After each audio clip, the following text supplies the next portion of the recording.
સાથીઓ, આજનો દિવસ એ ઐતિહાસિક દિવસ છે.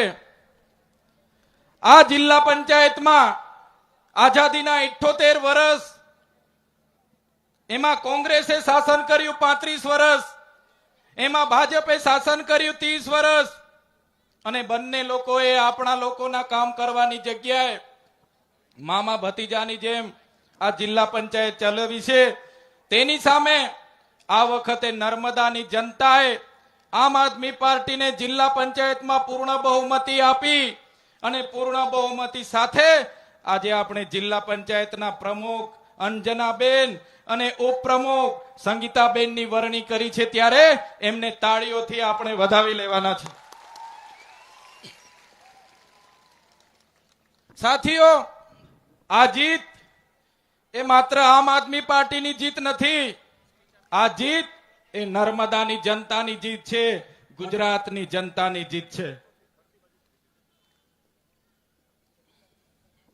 આ જીત એક એક વ્યક્તિની જીત છે. આ જીત જે લોકો બદલાવ ઈચ્છે છે એ તમામ લોકોની જીત છે. ત્યારે હું કહેવા માંગુ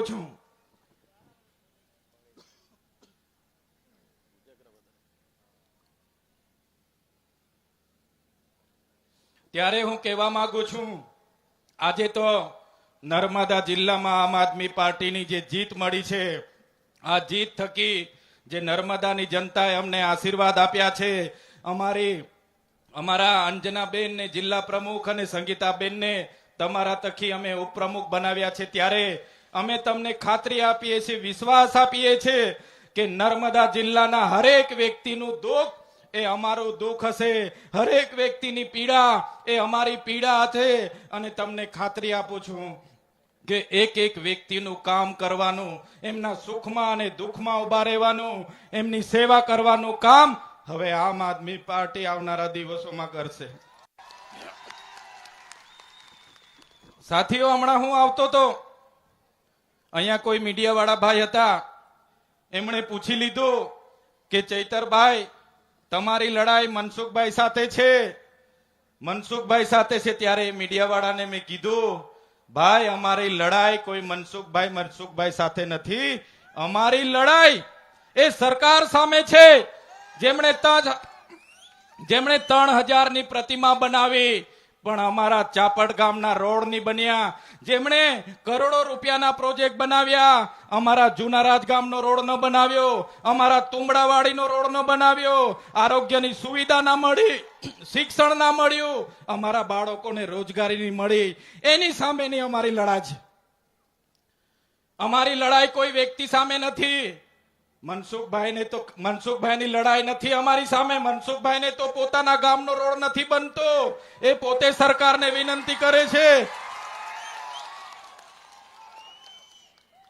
એ પોતે પત્ર લખે છે, બિચારા બને છે, બાપડા બને છે કે અહીંયા દારૂ વેચાય છે, અહીંયા જુગાર રમાય છે, સાહેબ બચાવો, અમને બચાવો. ત્યારે આ લડાઈ એ મનસુખભાઈ સાથે નથી, એમના સાહેબ જે ઢેડિયાપાડા આવ્યા હતા એમની સામેની અમારી લડાઈ છે. સાથીઓ, અમારું સપનું હતું, જો આ સરકારો આદિવાસીઓનો વિકાસ નહીં કરશે તો આદિવાસીઓનું સ્વશાસન લાવીશું. આજે મને કહેતા આનંદ થાય છે, જે રાજધાનીનું અમે સપનું જોઈને બેઠા હતા, એ કેવડિયા રાજધાનીમાં આજે આમ આદમી પાર્ટીની સરકાર અમે બનાવી છે.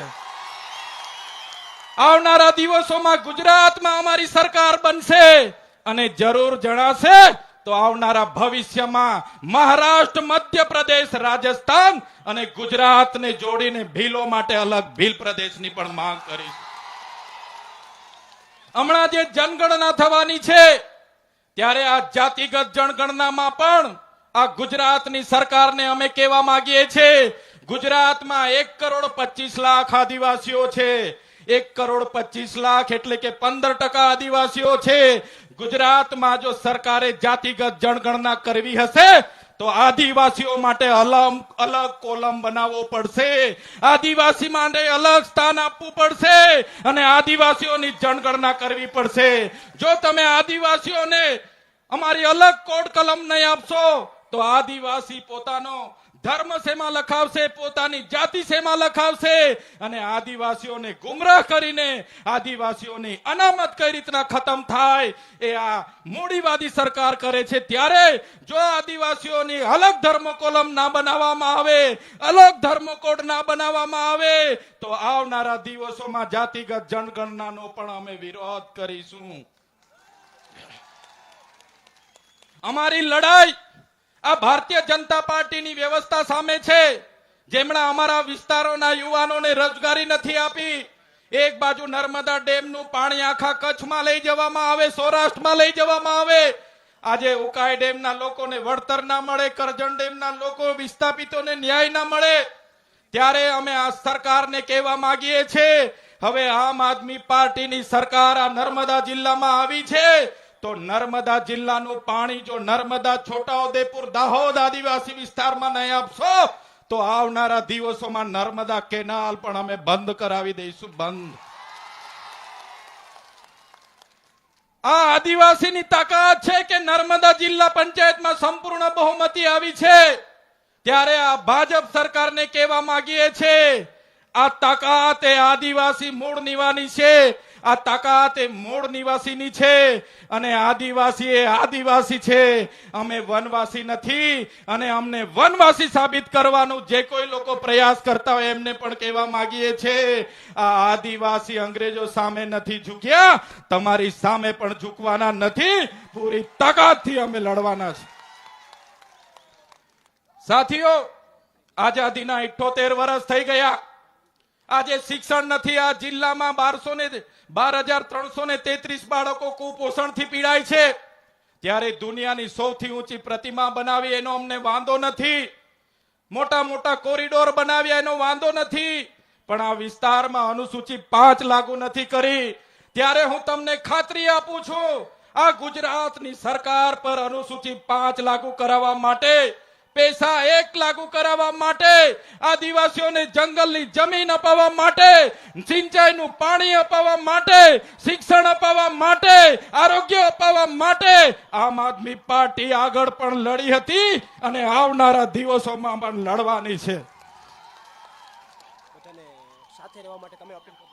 ત્યારે વધારે વિશેષ શું નથી કેતો, આપણા કેજરીવાલ સાહેબ અહીંયા આવેલા છે.